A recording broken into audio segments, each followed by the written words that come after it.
Mr. Prime Minister, Mr. Defense Minister, General, allow me to introduce myself. My name is François Rousseau. I'm in charge of an informal research group, which does not appear in your organization charts. Our president, to whom I personally and exclusively refer, thought it useful, if not necessary, that I clarify for you a certain number of issues. You think that as initiates you're better informed than most people. Allow me to doubt it. At this very moment, things are taking place. They are somehow serious enough for the informations and documents that I kept for you be revealed to you now. In a word, a manipulative operation unparalleled to this day on a planetary scale is being implemented and will be the final subject of my talk. As regards our era, everything in reality started just before World War II. Hitler had broken certain taboos, such as taking recourse to occultism and secret societies. The Ahnenerbe, a Nazi organization assigned with, among other things, archaeological and anthropological research, found this during an expedition to Afghanistan. This flying object is called Vimana, or Astra, by the Hindus. Moreover, during exploration of the subsoil by the Russians and Chinese in 1927, traces of a very ancient nuclear explosion were detected. Certain sedimentary layers had been atomically vitrified 50,000 years ago. The very same phenomenon can be observed around today's nuclear test sites. One must understand that Hitler, thanks to these discoveries, which he took highly seriously, was going to open a Pandora's box which no government, whether friend or enemy, wished to close afterward. Behind tragic history, which we all know, lies a theory based on the existence of full moons associated with the four geological cycle. According to Hans Erbiger, founder of the world ice theory, the Earth had undergone 4 semi-global extinctions of life due to the fall of one of these moons. Effectively, as one goes along, the satellite moved closer, gravity changed and triggered some deep mutation of the genetic standard, thereby creating a race of highly intelligent giants measuring approximately between 10 to 13 feet tall. Several tens of thousands years later, the moon crashed, the impact causing a serious rise in sea levels and a nuclear-like global winter. This race of giants was to disappear due to a terrestrial gravity which had grown too powerful and incapacitating for their unusual size. Hitler was initiated to these doctrines, and contacts with Tibet in particular were frequent. The Nazis sought contact with the survivors of ancient civilizations, holders of ancient technologies like the previously described Vimanas. One of these civilizations spread out over the entire planet more than 600 pyramids made of stone, earth, and even iron. These pyramids are almost all pointed in the same direction, all have the same proportion as number pi, and all situated in magnetotelluric nodes. The oldest are in Asia. 2 of them are submerged, one south of Japan at Okinawa, another south of Cuba. These 2 were built about 12,000 years ago. I began by this more archaeological reminder for this reason. Our civilization is the 4th of the cycle which I described previously. Yes, I know that might well hurt our pride. We're neither the first nor the last.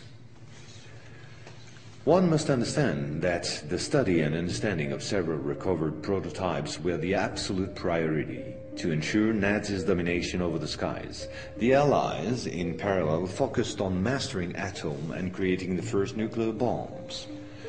These secret bases were the center of all research supervised by the Nazis. In one of these bases worked Victor Schauberger, father of the Nazis' UFOs. Schauberger headed the Vril Society in charge of anti-gravitational research. He died in 1958 in Texas, while working under protection of the United States on the improvement of his own flying saucers, which have since become American. You will quickly understand that 70% of unexplained aerial phenomena are human in origin and in no way extraterrestrial. Once World War II was over and Nazi technology had been systematically plundered by both Americans and Russians, the first challenge was to carry on and even complete the Nazis' research in great secrecy. The program, called Project Rainbow, especially known for the Philadelphia experiment, was the immediate proof. Mathematician von Neumann, who collaborated with Albert Einstein and Nikola Tesla on behalf of the Navy, succeeded in accidentally teleporting a Cannon-class destroyer escort, the USS Eldridge. These photos, supplied by Morris K. Jessup before his suspicious death, are rare testimonies for this unique experiment. In the same time, the first Indo-Aryan technology prototype trials did not go by unnoticed. The military had come up with a more efficient parade than secrecy. At about the same period, Kenneth Arnold, U.S. Air Force pilot and CIA agent, launched the greatest operation in manipulation ever concerning the existence of UFOs. Making people believe they didn't exist was not the right solution and clearly insufficient. Discrediting enemies and frightening the population by systematic misinformation proved far more efficient. UFOs and parahuman belong henceforth to the movies, television, and collective paranoia, and not to the realm of scientists, as it should have been the case. In May 1947, the American Secret Services discovered the existence of an ancient terrestrial UFO secretly recovered by the Russians, which had crashed into the Altai Mountains along their border with Mongolia. Tension between the two blocs immediately rose a serious notch. The discovery was spectacular, and so not to lose face, the Pentagon, in tandem with the CIA, decided to tell lies and imagine a huge bluff, to convince both the Russians and the world at large that they too recovered a UFO in Roswell in July 1947. Of course, it wasn't true, but the bluff worked all the same. In February 1949, just after the so-called Roswell incident, a UFO was photographed and filmed in Antarctica.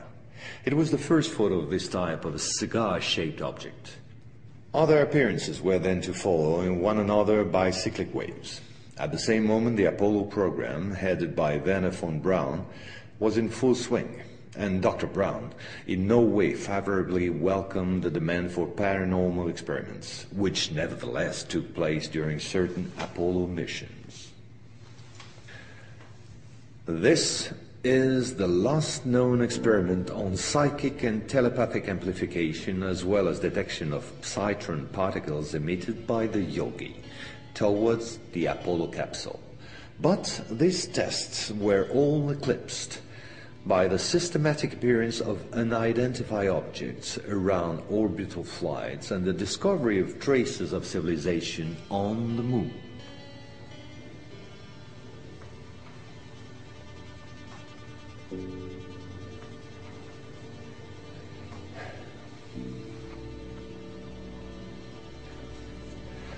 NASA had to face an avalanche of data and embarrassing proofs. The only solution was to put everything under the cloak of defense secret. In 1971, the Jason Directive set up a special retouching service whose purpose was to erase all signs of civilizations or ruins on the moon, especially in those photos intended for the general public and the press. In June 1965 has appeared this in a satellite report in the area of the